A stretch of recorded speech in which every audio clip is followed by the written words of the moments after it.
If you've been asking the question, what does it mean to be your best self? Then you're going to want to watch this video. My name is Tobey from Training Business Pros. Thanks for joining me. Becoming your best self is something that you constantly need to be working on.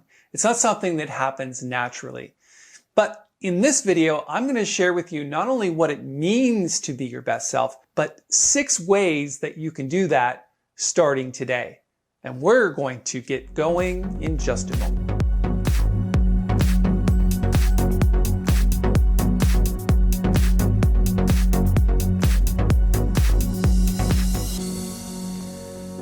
All right, so today we're talking about what does it mean to be your best self. So interestingly enough, the Olympics are happening right now. My wife and I have been enjoying some of it. We don't necessarily binge watch it, but we have been watching it a little bit every day. And it's interesting to see the athletes in their moment, getting medals, winning, achieving big things. But what we don't see is all of the years that led up to that and what's going to happen after that. Olympians are Olympians forever, yes, but they fade from public eyes. So being your best self is not about being that Olympian for everybody for all time. It means being an Olympian for yourself on a daily basis. And so you're going to want to know how to do that. And in this video, I've got 6 very important strategies that you can use to start becoming your best self today. We need to be Olympians in our relationships, Olympians at our jobs. We need to be Olympians at finance and Olympians at spirituality. But we don't get awards for those things. And so what is our intrinsic motivation to go after the things that we want and be Olympians in those things, even though we're not getting medals for that? Sure, it would be nice to get a medal for having better finances and doing better at your work and in your career and in your business, but that's just not going to happen. And therefore, finding the motivation and the inspiration to continue moving forward without those medals is something that we need to work on. So let me share with you 6 really powerful strategies that are going to help you do this starting today. So number 1 is commit to the things that you want to do and finish them. Klemmer, one of my all-time mentors, one of my favorite ones, had a saying that if you're deeply committed to something, then you have a much, much higher chance of achieving that. So what is deep commitment? It is committing on a very high emotional level. Be emotionally involved. So whatever you're doing and trying to accomplish, try to make sure that you are in it for the reasons that it just makes you happy and you're inspired to do those things because you love them. Now, yes, there are some have-tos on the way to your want-tos, but I'm not really talking about those things. I'm talking about picking goals and achieving them because we feel some sense of accomplishment. And therefore, committing to something and achieving it is really living your best life, being your best self. Now, I understand that there are all kinds of other things going on. And yes, it's not always just focusing on the things that you want. Like I said, there are have-tos that you must take care of. But on the other hand, if you pick big goals and you are deeply committed to achieving them, no matter how long it takes, no matter how many times you get hurt, and no matter how many times people try to take you off course, or what I call naysayers are going to dissuade you from your outcome, if you are deeply committed, you'll eventually get there. And there is a true sense of accomplishment in that, just like any Olympian getting a medal for their achievements. All right, let's move on to number 2. So not only should you be deeply committed to the things that you want to do, you should honor your commitments to others. This is actually one of our company's core values at Training Business Pros. It's we honor our commitments. It means that whatever you say you'll do, you actually do and finish. So one of the things that I like to do is just write down everything that I've promised others. In fact, when you promise somebody else something, you have a much higher level of achieving that than you do if you promise yourself something. For example, I promised myself that I'm going to eat better, exercise more, and lose weight, yet all of the other competing intentions win out and we end up just watching television. So my suggestion is that whatever you have committed to for others, with others in some type of co-created project, then you need to honor that commitment. You need to do it on time and you need to over-deliver on the promise that you've made. That is truly being your best self, especially among other people. All right, number 3, do something that makes you happy.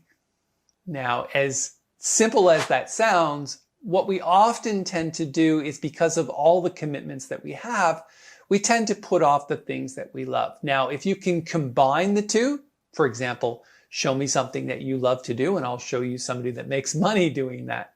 But often we don't do that. We pick careers and things that put food on the table, but are not necessarily emotionally involved in those things or things that we even love. Therefore, you're going to have to find time for yourself and for your significant others so that you can do the things that make you happy. For example, today, in amongst many, many other things and responsibilities that I have to do, I booked myself a round of golf starting at 3 p.m. Now, I totally get that for many people, golf is not your thing. It's not what I'm talking about specifically golf, but I'm talking about anything that you love to do. Find what it is, commit to it, and do it on a daily basis. Now, of course, I'm not going to play golf every day, but tomorrow I'll do something else that makes me happy. A dinner or a date or something like that. Do you understand what I'm saying? It's not always about just working hard and paying bills. It's also about being your best self and enjoying your life as you're doing it. Okay, number 4.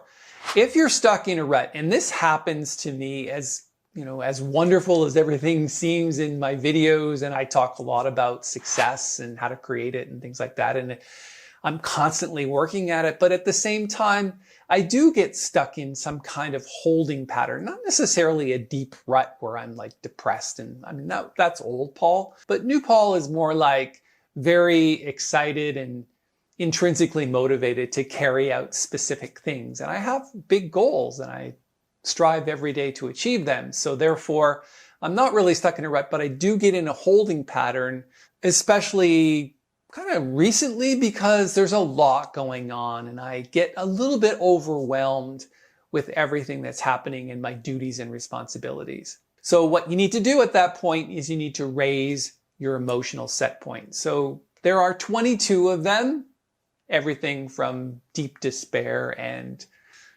depression all the way up to joy and happiness and fulfillment, and all the things in between is kind of like you're going from this really low energy to this really high energy, moving up a set point at a time, or sometimes jumping a couple of set points.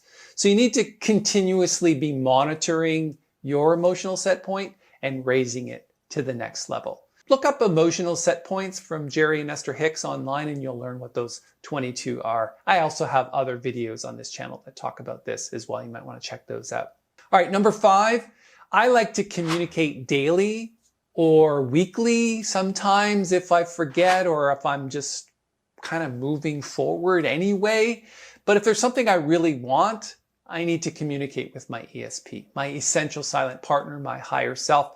And I do that by writing a request and putting it in my ESP request box. I have a really nice box. I keep it private. I keep it away from other people and nobody messes with it because that's my direct communication with my higher self. It's a spiritual exercise. Write down what it is you want, put in the request, and let your higher self handle that, your essential silent partner. More information on essential silent partner can be found in other videos on this channel as well. All right, the final one, which is number 6, is one that I do pretty much every day. In fact, if I reach around, I can find an example of the placemat exercise, which definitely creates a higher self because it's completing things. There's a real sense of accomplishment when you complete things. So on the left-hand side here is things to complete today or things to do today. And then on the right-hand side are things for the universe to do, things that I can't possibly do today, but I want to set into motion. And you'll notice that as I'm working through each one, and I never put anything on this list I can't do today, I cross them off one by one and celebrate that small or even sometimes large accomplishment. And I have these lying all over the place, but it is something that I do every day to be or become my better, more inspired and motivated self, my best self. And that's what I do. So these are things that you can do. I hope you enjoyed those 6 things. If you have any questions or comments about what I've talked about here and you want to dive deeper on any specific element, I look forward to your comments below and your questions. Thanks so much for your time.